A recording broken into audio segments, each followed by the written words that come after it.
All right, welcome back. This is the last presentation for Unit 5. And we're gonna, look at, well, we talked about a little bit about how microevolution occurred. So how do we get macroevolution? How do we get these big changes? And so there's few things that we have discovered that have led to these big changes, and one is gene regulation. We can see here, this is showing you the evolution of a whale.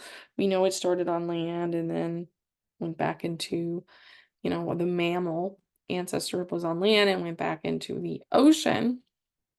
But new species can form due to mutations within genes, and specifically genes that regulate development.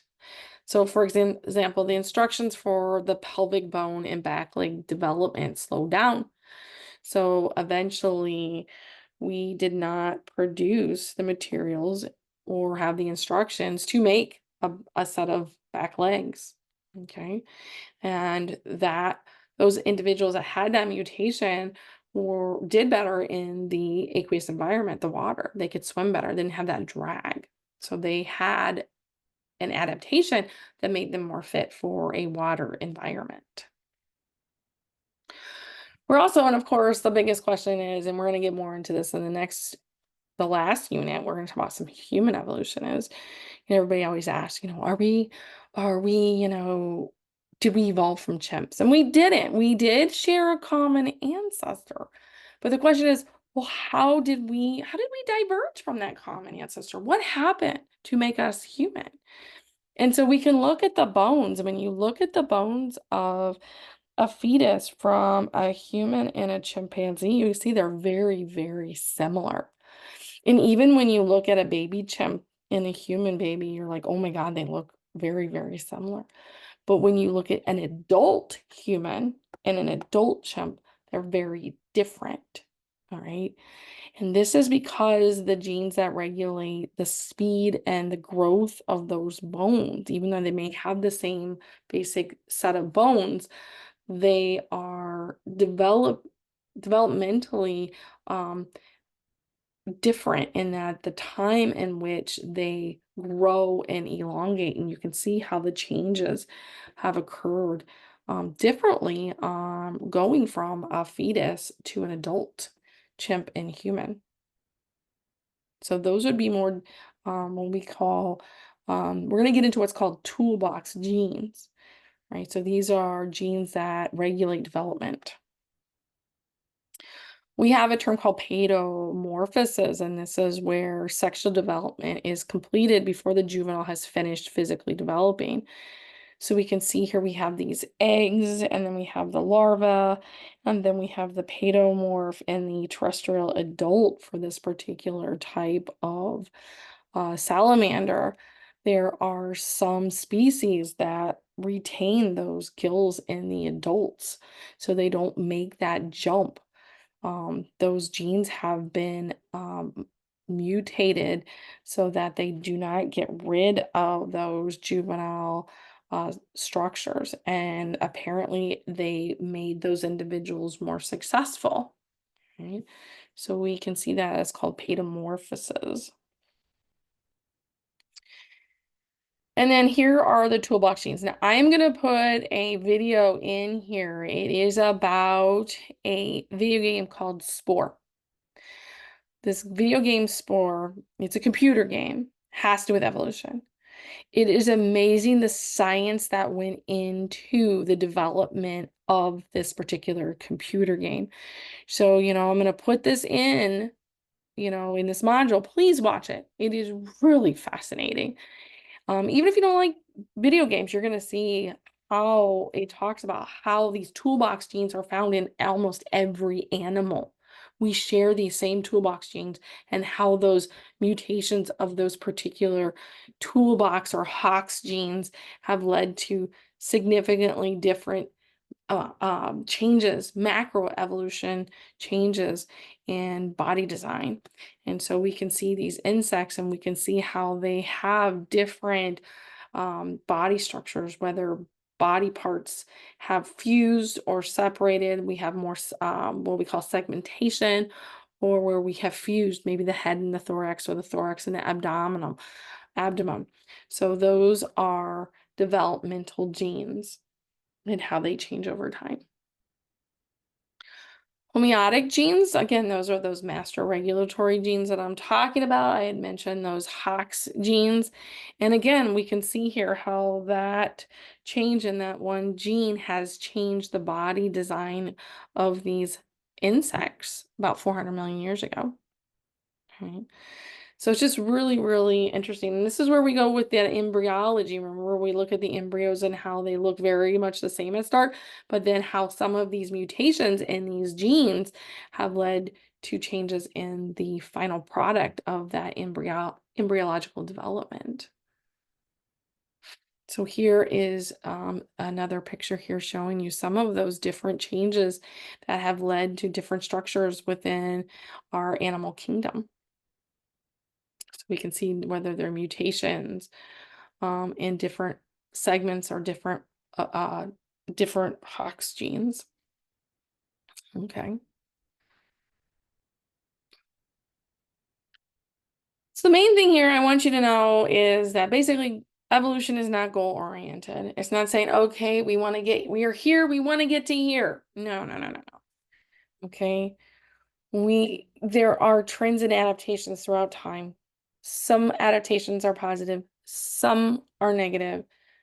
Right? So basically, it is that selective pressure with competition and those environmental changes that drives the direction in which organisms um, change over time. Which group of organisms survive, which do not. For example, giraffes' necks got longer, right? We didn't say, okay, I want an animal with a long neck. No, the giraffes that had longer necks were more successful, right? Some animals got bigger, some got smaller. Okay. Some reduced the number of body parts and some increased the number of body parts. So these changes over time, some were successful, some weren't. Okay. Some bears got bigger, horses got bigger, some other organisms got smaller. Okay. And then I'm going to leave you a little bit here. This to me is just kind of interesting because we talk about eye evolution. We could talk about whether it's an analogous or homologous or is it divergent evolution or convergent evolution, but there are multiple different types of sensory structures. So whether we have just a pigmented spot that just is a photoreceptor, basically, it just identifies light and that organism can look for light. Over time, we have what's called a pigment cup where that layer kind of sunk down and was able to possibly see a little bit more detail. Eventually, as we became more complex, that cup kind of encompassed itself and filled with fluid. All right. And so we see this as an example of like what a nautilus or we call a simple optic cup. They can see shades and some coloration and movement and stuff like that. Here we have a primitive lens where we finally have some kind of refractive lens, which allows that image to get focused. And then we have a complex eye of the octopus. They are predators. They are great predators. They have great vision. And you can see the changes with the iris and the cornea. It looks very similar to kind of like our eye, right? It's not, all right? When we talk about an octopus, we're talking about a cephalopod, which is an invertebrate versus animals. I mean, they're animal too, I guess you could say, but they are invertebrates. They don't have a backbone versus we do. All right, so we're very different. We are not closely related at all. So here we can see kind of the hypothetical process of eye evolution with that photoreceptor, and then we have that eye cup, and then we have that pinhole type of camera, and then we eventually get when we talk about that with the optic nerve here and the cornea and that complex eye that we see here with that lens that is the basically the process of developing that more what's the word I'm looking for? Efficient way of seeing. So we see eyes in multiple. So again, with like multiple groups of organisms. So here we have our jellyfish versus our octopus and insects and vertebrates. They all solve the way of being able to detect movement or to see, right? The opportunity to have sight. They have different structures that allow them to see differently. That would be, again, independent evolution or convergent evolution.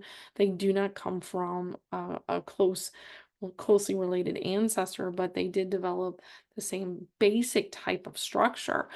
The structure is different. I should say the same function of being able to see. But then we have our human eye here, invertebrates. And then of course you always see like the crystallines, you've seen pictures of like the way insects see. So they are completely different than when we look at an octopus, although when you look at the evolutionary sense, they are more closely related than us down here with our tree. I'll talk a little bit more about trees in unit 6.